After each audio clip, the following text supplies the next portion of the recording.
Let me do a quick poll. How many of you have been here to at least one of the other events? And how many are brand new today? Okay, so for the small number of you who are brand new today, let me just give you a very brief sense of what we're up to. It's trying to bring together a community of people interested in visualization of UBC all across research in computational disciplines and also administrative data context, and really help people go from wherever they are now, an interest, to reality, a small reality to a larger reality, bring together a cohesive group of people all talking to each other. So we've got these series of lunchtime lectures plus a mixer. In fact, here the 3 we've had so far, the videos for one is already up and the videos for the other 2 are coming on the announcement page today in Charles. And then we've got one coming up that's across UBC from both health services and computer science. And then the mixer at the end where you all get to hop up here to the podium, have a 60-minute self-introduction, and then we'll save some time at the end for people to actually chat with each other. Thanks to Designing for People and Peter Wall and the Data Science Institute for sponsoring this, including the lunch. This is being organized right now by me, Ben Schneiderman, Kenny Ola, and Cheryl Berret. In fact, today's speaker, but could also be you. We've already had one volunteer, Tara Zempel. Extremely exciting. Wave your hand, Tara. Who will help in the future, and any of you are more than welcome to also become a future organizer because we do plan to do more stuff after this round. So please do sign up for the mailing list if you're not already on it, and we're delighted to also have people listed, and we'll be doing something after the mixer to get a lot more of you on the website based on the data today. And with that, I will turn it over to Marilyn Young, who is going to speak my first speaker today. And Marilyn, journalism. Thank you very much. It's really a pleasure to be here. My name is Marilyn Young, and I'm an associate professor at the School of Journalism.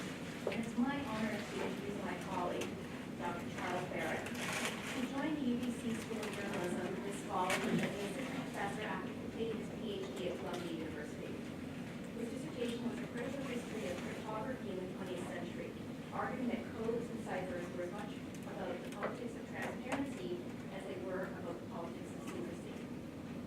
While writing his dissertation, Charles served as writer-in-residence at Yeshiva University and worked on the Google Fonts team to expand access to non-Latin typefaces. Other research and recent projects focused on algorithmic transparency, tools that journalists use to protect their sources, and techniques for collaborative production of 3D printed art. Charles is also an avid programmer. Our students really appreciate it, as do all of my colleagues. And was awarded a Magic Grant by the Brown Institute for Media Innovation in 2014. That year came his keynote Searchlight, a tool to help investigative journalists pinpoint cases of algorithmic bias in search engine results and advertisements. In addition to the Brown Institute, Charles's research has been funded by grants and fellowships from the Knight Foundation and the Howe Center for Journalism in New York City. His scholarly work has been published in the Journal of Communication Inquiry and the Journal of Visual Culture. As a teacher at the School of Journalism, Charles focuses on the development of digital literacies, treating skills in data and computation as essential for journalism and journalists today. This is the subject of today's talk, the necessity for journalists to embrace domains like data visualization for the press to fulfill its role in a digital age. Thank you very much, Charles. Thank you so much, Marilyn, and thanks to Tamara and Ben as well for organizing this great series. Also, thanks to all of you for turning out. It's been really remarkable to see this level of interest as we get this initiative off the ground. So at the end of the day, this is really about you, and so thanks for being here. Yeah, and I'm going to turn the praise back on Mary Lynn here for a moment and pitch her book, which was just released by Routledge. So Mary Lynn, as well as my colleague Alfred Hermito, who's the director of the journalism program here at UBC, wrote this remarkable book, The Data Journalism and the Regeneration of News. Where it really intersects with my talk today is where it talks about how essential data journalism and data visualization practices that are integrated into essential reporting practices are going to be a big part of the transformations we see in the press and the necessary transformations that we really need as a society if we get the benefits of the sort of information that journalists find and curate and make salient in our daily lives. So bravo for this one. But today, this is a bit of a roadmap for the talk. But before I begin, I'm actually curious to know who's here. I know a lot of you have been here before, but just a show of hands, who's here from computer science? Okay, lots and lots. Great. Okay, so other engineering disciplines? Statistics or data science? Okay, 1, 2. How about people from kind of other domains across campus, law or business? Okay, you. Humanities and social sciences? Okay, great. Arts? Theater? Am I missing anyone? Yes? What did you? Medicine, great. Okay. Anybody else? Want to be represented? What's that? Agriculture, great. Anybody here from forestry? We're on their home turf, great. Welcome. Okay, great. So thanks very much. But yeah.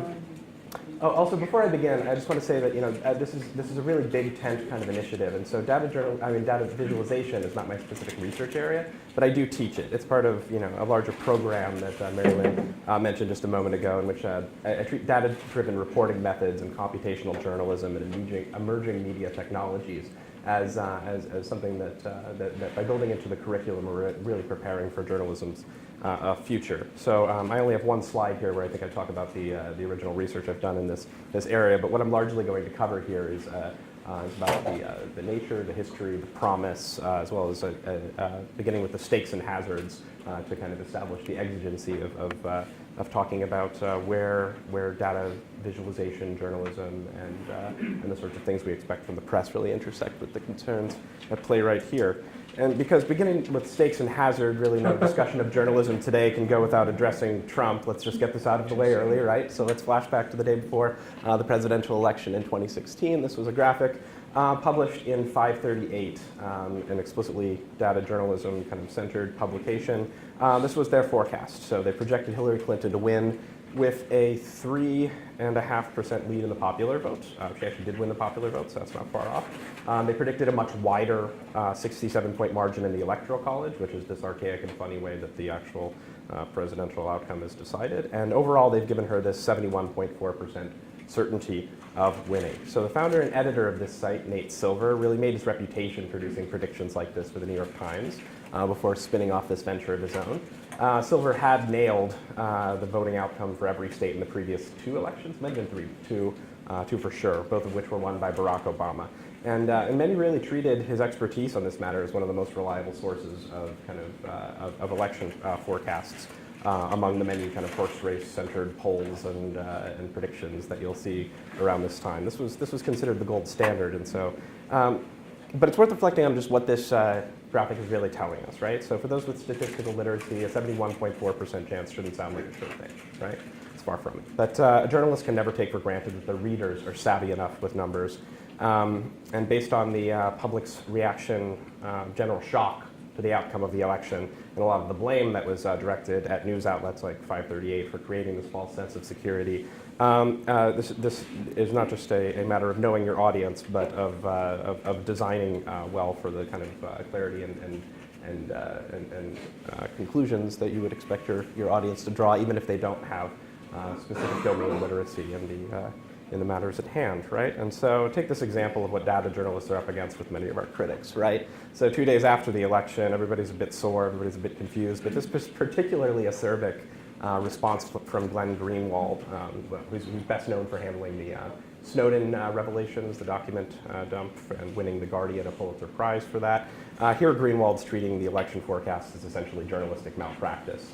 And so I'm going to dig into this a bit, just in terms of where this is grounded, whether he has a point, and where calling us self-proclaimed experts in this new field, which takes this empirical lens that he seems very wary of, and this idea that there was a sort of assurance behind this. It's a bit of a hot take, but I think this is actually representative of a lot of the distrust of data journalism from old school shoe leather journalists, not just in the profession, but in journalism schools, where, as I'll talk about later, we've really struggled to make a foothold in a lot of instructional spaces where this would, where otherwise this would be extremely promising, right? So let's go to Well, perhaps he had a graphic like this in mind, right? So here's another election day prediction. This one's from the New York Times data section called the Upshot. And they're giving a 74% chance for Hillary Clinton to win, so pretty close to the 538.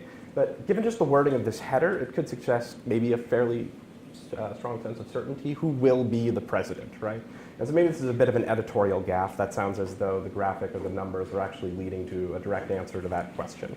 And so maybe there's a bit of a point with something like this, except that this is the first paragraph, and it really makes clear, it makes exceptionally real and establishes on a gut level what you should really be getting out of this, right? So I'll just read this because the text's a bit small. But the Upshot's election model suggests that Hillary Clinton is favored to win the presidency based on the latest state and national polls. Fair enough.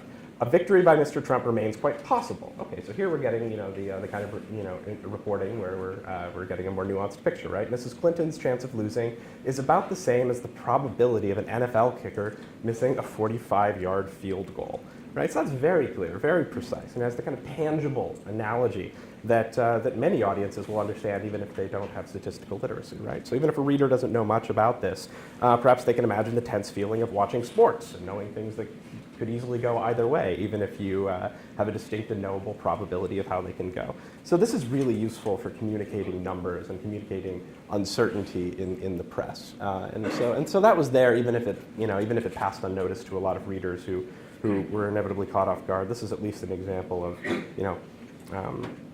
how this can be directed in a way that really fits the audience, right? It's a usership question. Other election day predictions were equally attuned to the difficulty of conveying this, right? They're saying there's a wide range of outcomes. Most of them come up Clinton, but this is also from 538. And they're particularly keen to address these matters in ways that can be understood, right? It's not at all claiming privileged insight into the outcome. And this epistemic humility is exactly what you'd expect from a statistician, right? Silver himself had been admittedly wrong throughout the early stages of the election. He had predicted Trump losing at almost every stage before it. And so he had no sort of bravado, no hubris, no sense of certainty that this was going to go exactly as the model predicted. He realized that Trump was the sort of character who broke the model that he had been so successful with in the past, right? So if you don't have priors, you end up with unexpected outcomes, and he was very clear about that, right? But if most people think of the election, they think of this. And so this is a time lapse over the course of the day of a meter that the Times did for real-time updating of these predictions as exit polls and as state results came in, right? And for many, okay, so what you can't actually see in this is that because this is the time lapse of the entire election day, is that wobble was actually there even if it was in a static position, right? So it would wobble back and forth a little bit, and it would wobble within this margin of error, right? This was an effort to communicate that uncertainty to audiences. But a lot of people, as the day went on and as the forecast kind of tipped in this direction, that wobbling was more a source of anxiety. People took to Twitter, there was a lot of outrage. People had a lot of anger they directed at this particular meter. And a lot of people were surprised that it showed up for the midterm elections last fall, right? Something so maligned as this really didn't seem like it should have a longer history at the Times. But lo and behold, they stuck with their guns, they used it again, and hopefully people had a better idea of kind of what was communicated because they saw just what these predictions really mean, which is the best that we can do. Sometimes it's pretty good. But the way the meter wobbles is, at the end of the day, the best way they could come up with to illustrate this to the audience. Anyway, a lot of trauma associated with this. I should have given a trigger warning or something, but I'll just move on. So yeah, just going back to Glenn Greenwald though, even though these critiques are unfair and they're not particularly well informed about what data journalism really is, it's also just worth acknowledging that data journalists really have to take responsibility for this. And we'll move on to some really good examples, but where we see the hazards of communicating numbers to the public, we see design problems, right? And that shows, that there's room for fruitful work where we think about the best ways to communicate the kinds of things that apparently were missing when, this kind of ire was directed at data journalists during this fraught 2016 election, right? So as Ben Schneiderman said in his talk 2 weeks ago, the purpose of visualization is not pictures, but insights, right? And so if the pictures in the previous slides push some significant number of readers toward false assumptions about the event, this event, an event as important as the presidential election, it's clear that visualization bears upon these political concerns that are directly in the domain of journalism, and so it's a necessary area for us to treat with greater consideration and work out better ways of doing. Right. So Greenwald was also wrong. I know I'm really picking on him, but he's also wrong when he says that data journalism is this new field. Right. So far from it. There's a lot that's exciting and urgent about data journalism today, but if you'll excuse a brief historical digression, this is from 1788, right? So this is a data visualization published by British abolitionists. It's a diagram of a slave ship, and it was depicting these inhumane conditions in which people were packed in as prisoners and taken across the ocean. Many died, and for many readers, this made vivid what this trade was really about and how it really affected people who were subjected to it, right? And so visualizations at the heart of news, at the heart of current events, and a matter of public opinion that was in the course of shifting at that moment in British history, and only later did American abolitionists also use data visualizations and data for the same purposes, right? There were some interesting data tables that abolitionists, including Harriet Beecher Stowe, published to. She was the author of Uncle Tom's Cabin, another kind of very influential publication in the abolitionist movement. But it was a set of figures about runaway slaves, and this illustrated to a lot of Northerners who weren't even surrounded by slavery that it was problematic enough for huge numbers of slaves to want to escape. And so just uses of data to insist upon a state of reality, insist upon something that people could easily ignore. This is where it's especially useful in data journalism. It has been useful for a long time. This is a plot of cholera deaths, right? Again, kind of making manifest for readers just how bad this epidemic had become, what share of total deaths it had built up into. Right, and so some of these are just the greatest hits of data journalism history. But and the Manchester Guardian, now known as the Guardian, likes to brag that they had some data in their very first issue. Right, they had a table of figures, which they themselves described as something that would seem uncontroversial today. A list of schools in Manchester and Salford with how many pupils attended each one and the average annual spending on them. It told us for the first time how many pupils were receiving free education, and people were shocked to find out how many poor children there were in the city. So many had not realized the scale of childhood poverty in the heart of industrial England, but publishing some figures, again, got to the heart of one of these core journalistic concerns, right? Give people the numbers and they can know that this isn't, just some account from a single source. This isn't some opinion that you're motivated by your politics to convey. These are the facts and they come through in the numbers, right?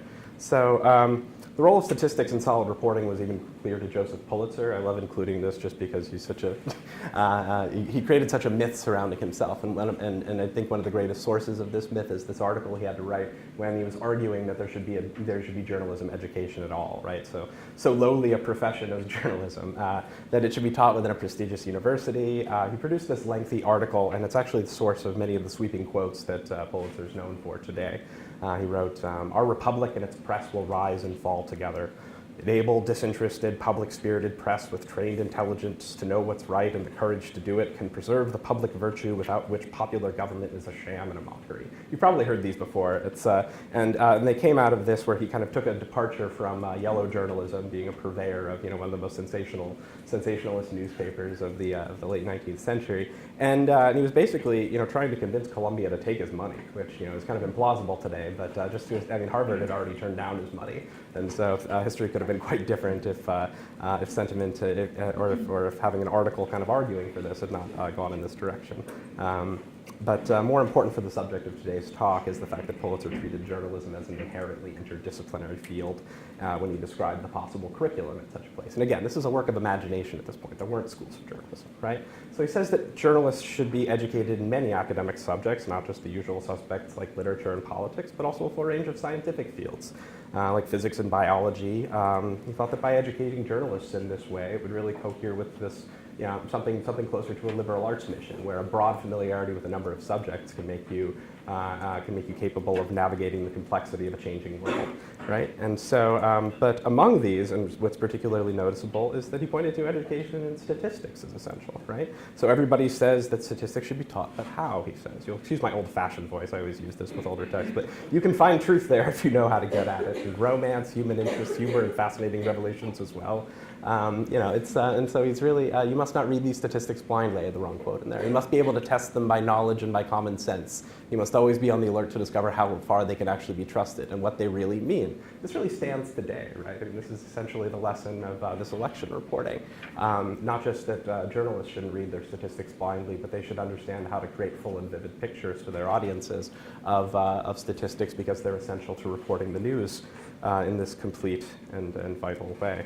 Right? But with few exceptions, this advice was pretty much ignored for a long time. So until very recently, even Columbia tended to keep just a token sociologist on staff to teach descriptive statistics, no farther than mean, median, mode, and a bit of finding outliers. So news graphics instruction at most journalism schools, on the other hand, tend to be not directed at data and things, but producing layouts. And so we had this real gap between perhaps an acknowledged necessity for statistical education and what turned out to be the widespread journalism curricula that spread afterward. There was an acknowledgement that graphics could be a part of that, but it was really directed elsewhere, right? And so even though the few number-savvy reporters who found that they could get an edge in their reporting, were disproportionately awarded Pulitzer Prizes throughout the 20th century. It really just grew up within newsrooms, and it was ancillary to a lot of the education, and this is something that we're only really correcting recently. And the failure of many of these news organizations to engage with data-driven methods, it dovetailed with the news industry's sort of broader failure to engage with the digital turn in a meaningful way, the sort of thing that we're now seeing as a crisis of many news organizations, right? So one scholar, Pablo Bachkowski, he's forcefully argued that this failure was a form of willful blindness going back to the 70s. You often hear news pundits talk about how news organizations were taken off guard by the arrival of the internet, that they were cannibalized and their profit model was destroyed before they even had a chance to react. But if you go back to the 1970s, news organizations were concerned about this death of print and the rise of digital news, and several publishers even hired consultants to evaluate this danger, right? And so this cartoon takes on an incredibly dark context for how wrong it was, right? But just one of these tests that they commissioned in order to try to understand the digital threat, this was viewed as a comprehensive proof that print was here to stay, that news organizations were fine. And in the salad days of the 70s, sometimes considered a golden age of journalism, when after Watergate, journalists were viewed as heroes, and many news organizations were flush enough to invest in the kinds of changes that might have kept the press kind of vital in these digital scenarios. They hobbled and misread the results of these, and really lost out on an opportunity that is now kind of obscured with the myth that journalism was caught off guard at this particular moment. I mentioned a moment ago that most journalists who got into this ended up learning this on their own in the newsroom, and then they banded together and formed a really excellent professional organization called the National Institute for Computer-Assisted Reporting. It's a division of IRE, which is the Professional Association of Investigative Reporters. And so, data journalism grew up as a subdomain of investigative reporting. So oftentimes, in order to have the time necessary to invest not just in that kind of analysis, but in learning the skills if necessary to pursue it, this is really where it's developed. And we take a lot of our cues, even in journalism education, about data and computation from people who excavated this domain of practice after Pulitzer's advice was not heeded through the early stages of the development of journalism education. It might sound like I'm making fairly sweeping claims about the nature of data journalism education, but I actually conducted a study on this. This was a few years ago, so the data's a little bit, it's a bit old, but and things might have shifted a little bit. But by and large, the state of at least U.S. journalism education at the time was that very few classes offered any instruction in data, and that includes kind of the basic numeracy that you would hope journalists could pull together for just a numbers story, just a budget story, beat reporting, right? But and so where these classes were largely introductory, advanced data instruction, which is to say the sorts of things that could build up into something that would be at home in NICAR, was really only offered in a few programs where they happen to lure faculty there. It's very difficult to even find faculty to teach this, again, as a kind of emerging discipline in which practitioners are largely based in major cities, and sometimes they're stretched so thin that taking on a class as an adjunct, let alone adopting this profession full-time to teach this stuff is just beyond consideration, right? But what also is interesting here, and it was borne out in the well, this point in the data was borne out in interviews, is that digital multimedia classes were offered nearly everywhere, and many journalism schools kind of treated this web work and multimedia journalism as the sites where they would fulfill a digital imperative, right? This was the digital work, and if they were doing digital journalism, it was presentation focused rather than focused on finding and analyzing stories using that kind of data. And so, so the vast majority of schools do offer something like HTML and CSS courses, but no programming and no advanced data instruction in a lot of places. And so, just establishing the urgency of this was something that I was very pleased to have done here. Although it could seem pretty self-serving to talk about the extreme necessity for scholars exactly like me to be hired at universities, but anyway, it's. But this leads us really to just data journalism and the role of the press. And I foreshadowed some of these points already, but this is a slide I usually use to talk to journalism students just to talk about exactly what you can do with data that you can't really do with other reporting methods, right? So you're less susceptible to agenda setting. I mean, sources are at the core of what journalists do. And if you rely on official sources, there's always the danger of taking an official narrative and conveying it as the state of things, right? We can all think of examples of this.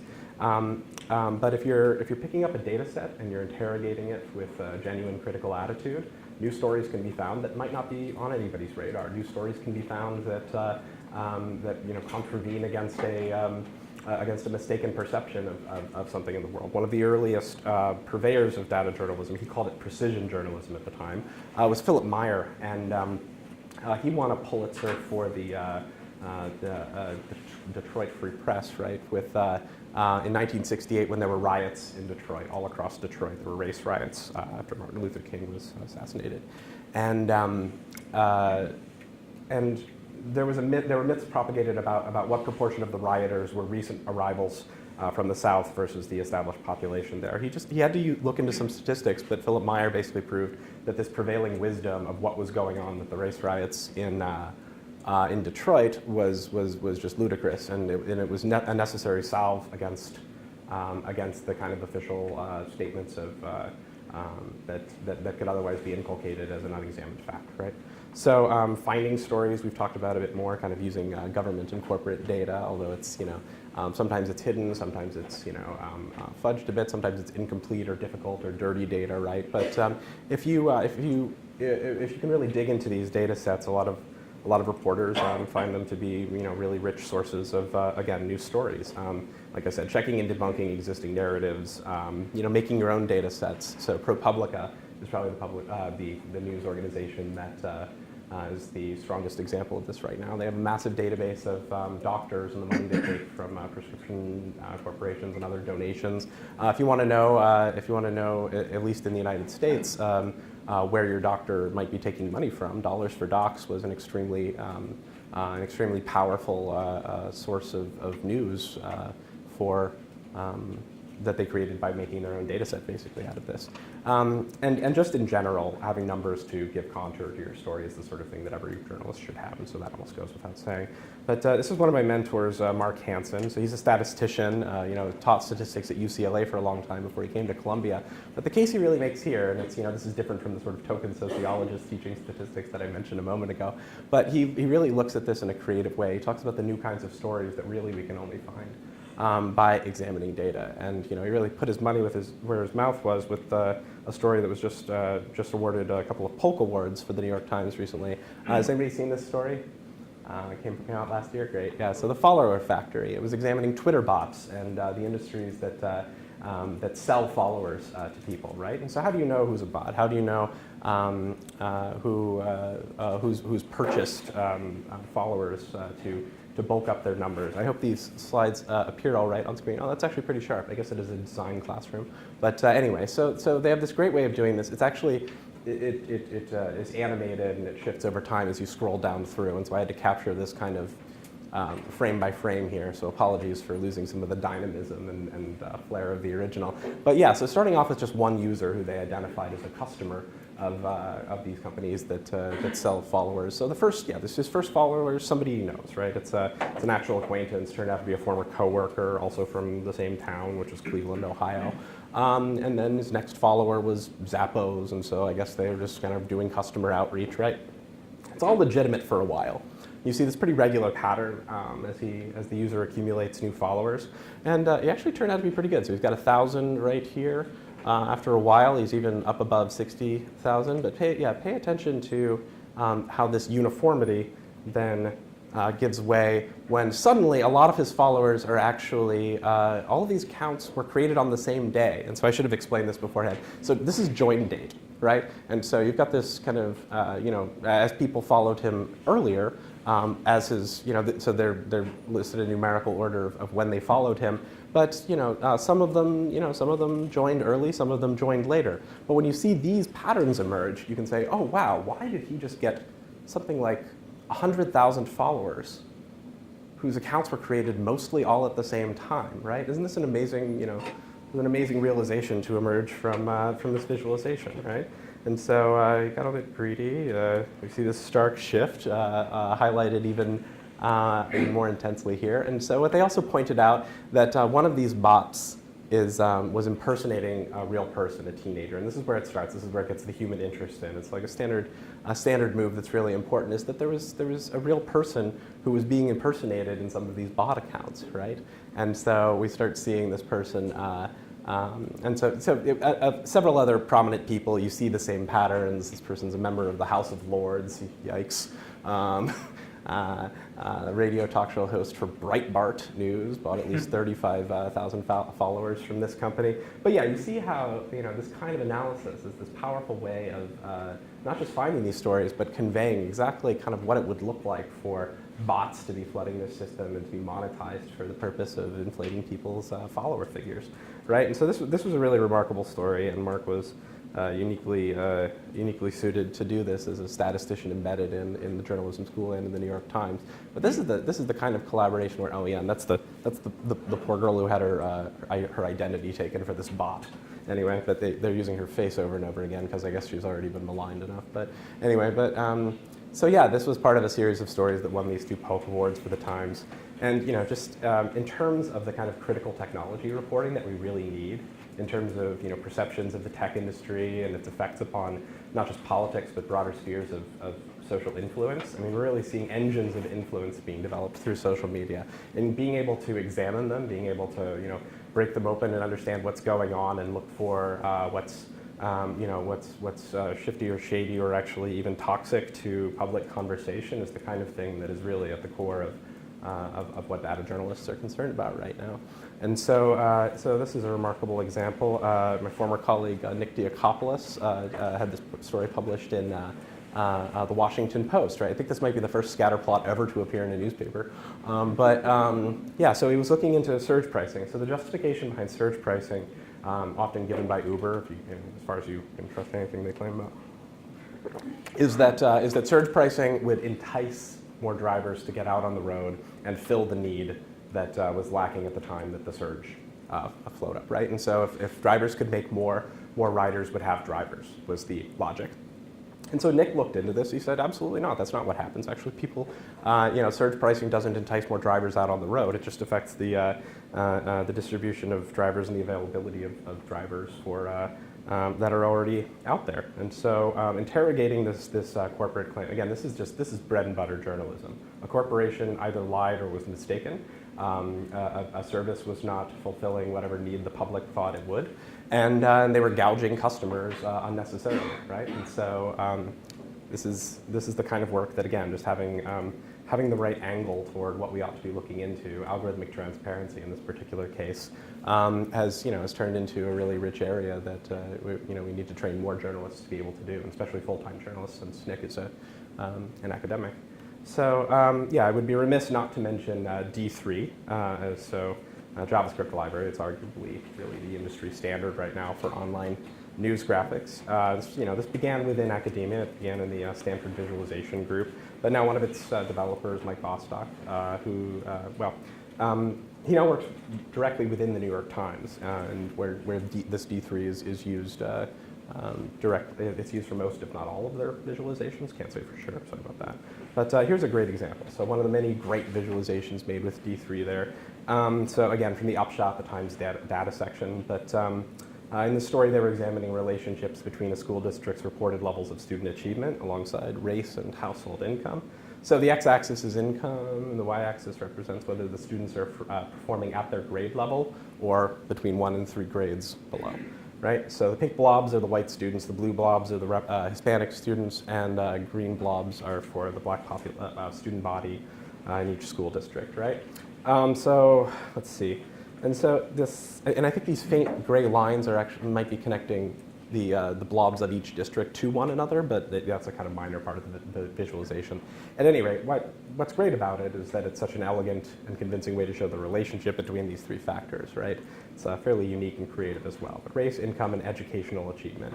And so there's also a longish article along with this, and this is, it's an opportunity to highlight that visualizations are as much a tool to just augment news stories as they are reported in print typically anyway. One of the misconceptions about data journalism is that these people aren't writers, that the coders aren't doing journalism, they're not talking to sources. And no, oftentimes, it's a team of reporters working on this. Amanda Cox should probably be called out because just a few months ago she was named as the first ever data editor at the New York Times, so not surprising that she had a hand in this. But the visualization isn't the whole story, right? It's a way of vividly conveying something essential about this data set before you move into a longer explanation and sources, and you talk about how it looks on the ground. But it really enriches what journalists do, and returning to Ben's maxim from a few weeks ago, the point of this was not to create a picture, but to create some insights, right? And direct kind of useful insights into these were. I think this was extremely successful in that regard. Moving on to a Canadian example. So back when this was from 2017. I don't know if you'd call that the height of the debate over the Trans Mountain Pipeline, but this story from the Globe and Mail, which was a very vivid multimedia piece, lots of different components to it, from photos and video to the kinds of maps that illustrate just what's going on. So I'm a newcomer to this country, and when I was trying to get caught up on this extremely important political matter, this was a story that really helped me understand not just the geographic dimensions of this, but how it would affect the landscape of the city, how issues such as oil and other industries would really come into this. So they again, because it was such a rich multimedia graphic, I was hoping to show a video, which does not appear to be working. But I do encourage you to look up this story, because for kind of satisfying integration of the different elements of journalism that are happening in these few but very exciting contexts, this is an excellent example. Moving on, this is now lagging on me. But so what the argument I'm taking up about kind of the necessity of this kind of journalism, I'm leaning a bit on the work of James Hamilton, teaches at Stanford. He's an economist by trade, but the big question for him is who's paying the bill for those who investigate the operation of democracy, right? So corruption is expensive, civic dysfunction is expensive, right? Poverty, reckless policing, health and safety hazards. Investigative journalism has real measurable value. And this work used to be well-funded through subscriptions and newsstand sales and advertising. And although, as you know, I'm not going to let news organizations off the hook for the kinds of transformations that they've not adapted to very well, the press as we know it really found that profitable niche and lost it. And the trouble is that communities really benefited from the sort of investigative journalism that they were able to do, again, when it was extremely profitable, right? And so unbundling the newspaper and downsizing and losing not just foreign bureaus, but losing the kind of allocation of resources toward long-term investigative processes. How expensive is that for cities is the kind of question that really all of us should be pretty concerned about at this point.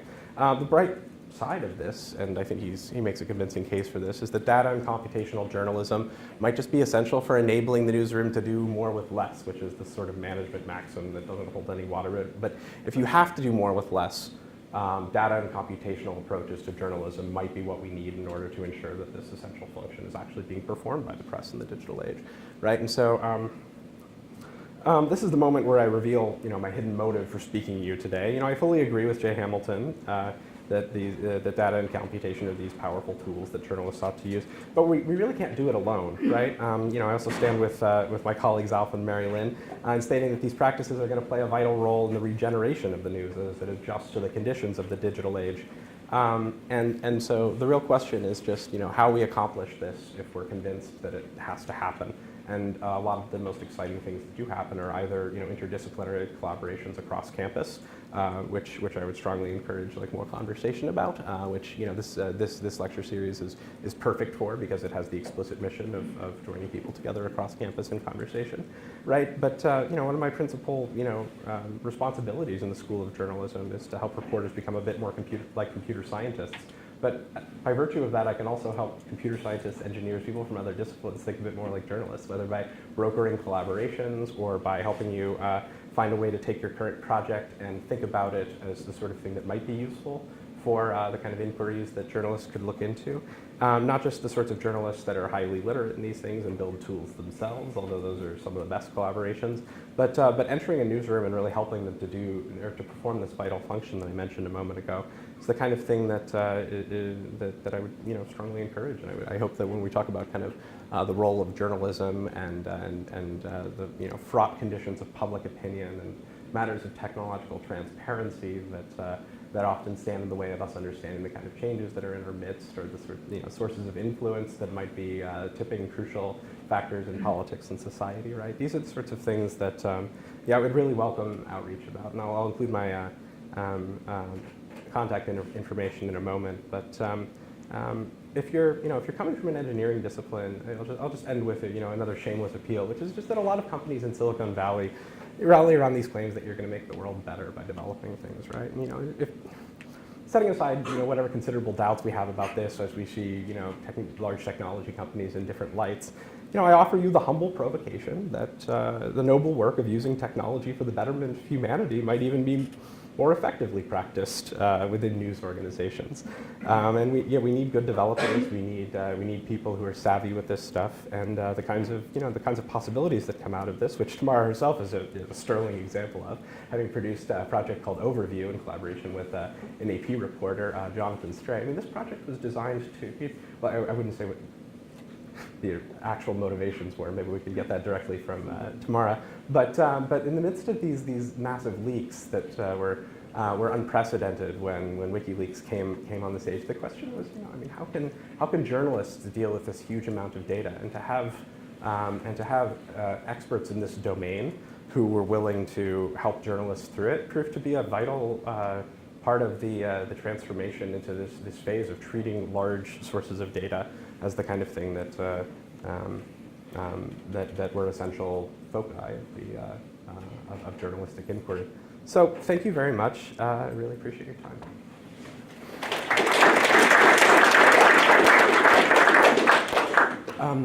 We have some time for questions, right?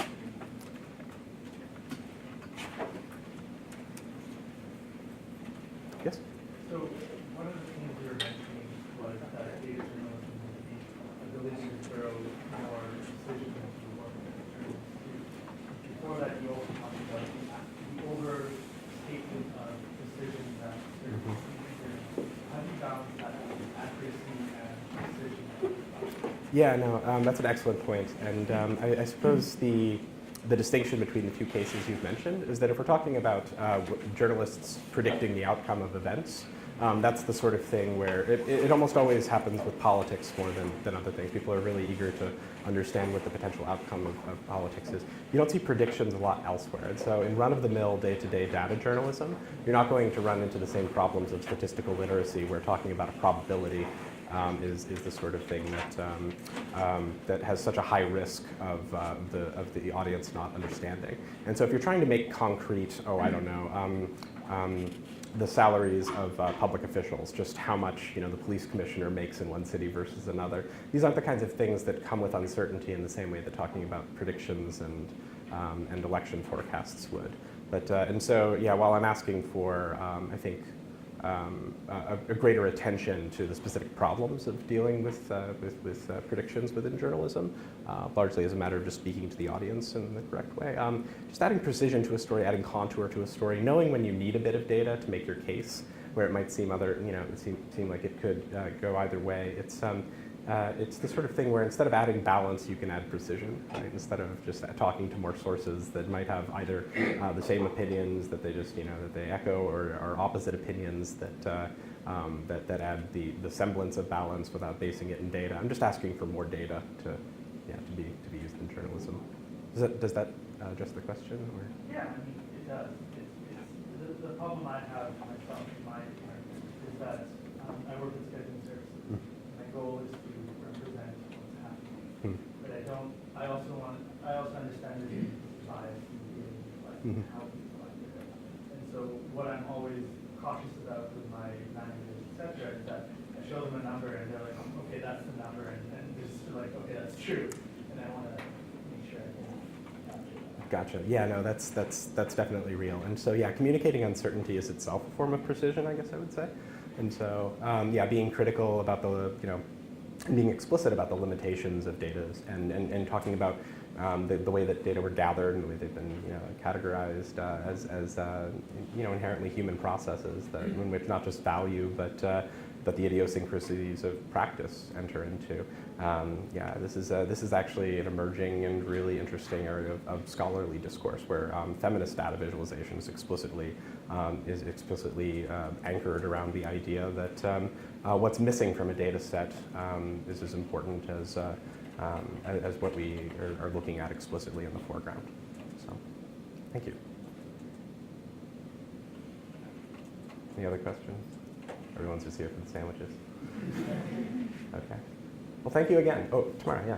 I'm wondering, this is in some way a hard question, but what do you think is the biggest obstacle for collaboration between journalists and computer scientists to really effectively get more of this stuff out there? You talk a lot about the promises, Right, yeah. and I wonder about the challenges. Yeah, sure. So yeah, I've collaborated with some computer scientists in my day, and I found that sometimes interesting problems to computer scientists are interesting to journalists, and interesting problems for journalists are interesting to computer scientists.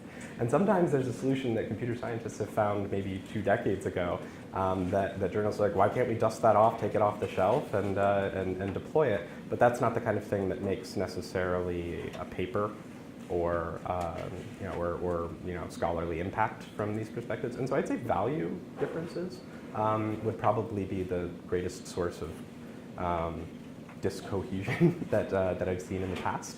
But it's the sort of thing where just, I think, adequately acknowledging that and communicating about values early on is probably the best way to not get caught off guard with whether you think the same problems are interesting halfway through the process. Checking me once.